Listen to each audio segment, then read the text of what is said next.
All right, so we're going to talk about molar volume now. I wasn't planning on recording a separate new video for this, but I thought, really short. I'm going to try to do this really fast.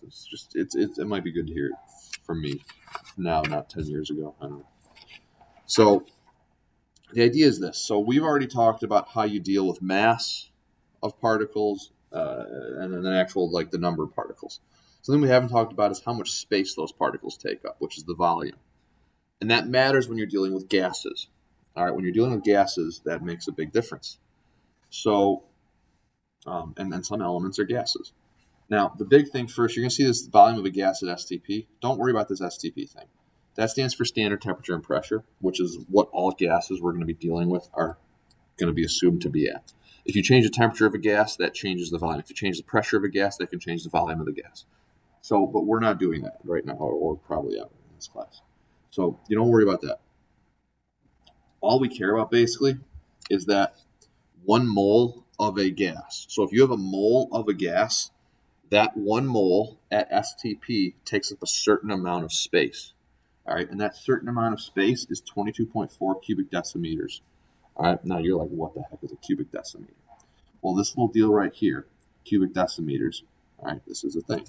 So 22.4 cubic decimeters is equal to 1 mole of gas, of any gas, doesn't matter.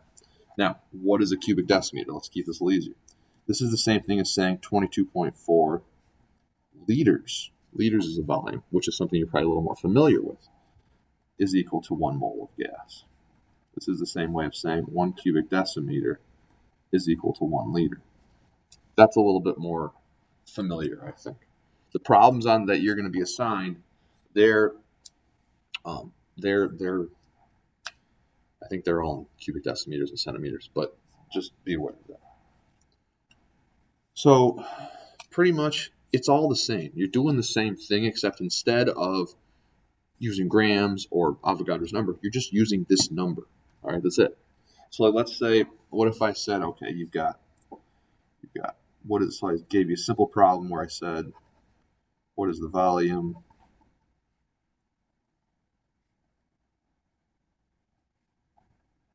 of 3.2 moles of H2 gas? So I said, what is the volume of 3.2 moles of hydrogen gas? All right, so all you got to do here, in this case, you're starting now at moles. You're going to go to volume. So you're just going to multiply by the molar volume constant. So you'll do 3.2 moles of H2. You put moles of H2 on the bottom. And the new thing, remember, we're trying to get the volume. So in this case, and here, this is the problem will specify. So let's say it said volume in cubic decimeters, specific example. So it'll be cubic decimeters of H2. Remember that that's just, a volume. Or it could have been liters, or it could have been milliliters, or whatever. They'll do 1 mole. Remember, 1 mole, it's always 1 mole. And then our molar volume constant. Directly from there, 22.4. So in this case, you're just going to do 3.2 times 22.4. So you just do 3.2 times 22.4. Gives you 71.68 decimeters of H2. So the assignment that you're doing on this is SP31. I'm just saying that because that's how I've always assigned these. For you, it'll just be the thing in Canvas that's linked to this video. And that's this example. And then I'm going to show you an example for SP33, which is multi-step problems where you're doing more than one step on this. It's all the same, though. I'm being a little faster on this because this is a review from before. And I've got a bunch of other videos on this also. So now let's do a 33, and this will be a little bit longer. Let's say we're going to now, let's just pick a random example. Let's say we've got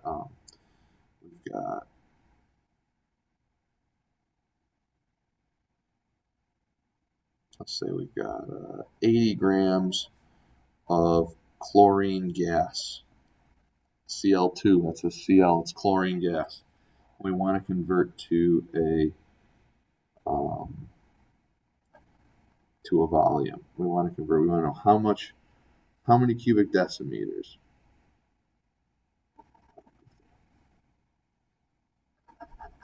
So how many cubic decimeters of gas is that going to make? We'll just write it like that. So we're going to do 80 grams of chlorine gas converted to cubic decimeters, which again, that is a volume. That's the new thing. So to start with, you're going to notice you're starting at grams. That's the same as before. You're going to go grams to moles. You're going to divide by the periodic table mass. Then you're going to go moles to volume. You're going to multiply by the molar volume constant. So 80 grams of chlorine. Remember, our intermediary is moles of chlorine. Then we're going to copy moles of chlorine down here, and we're going to convert to, we're going to volume, so cubic decimeters of chlorine. You don't have to write the gas part. That's not necessary. So the way we're going to do this, so chlorine, so this is Cl2, something to pay attention to here. This is Cl2.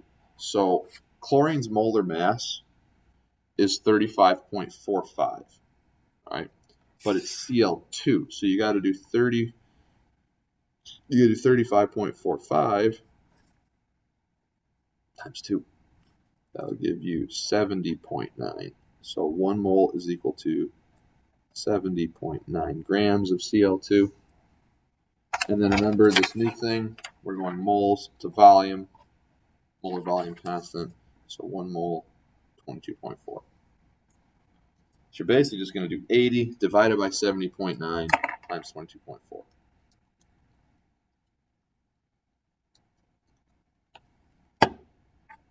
So there's the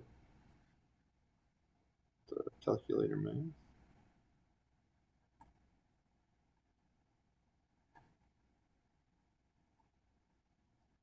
There's your answer. So that's how you do basic molar volume conversions. Just wanted to show you an example of that also.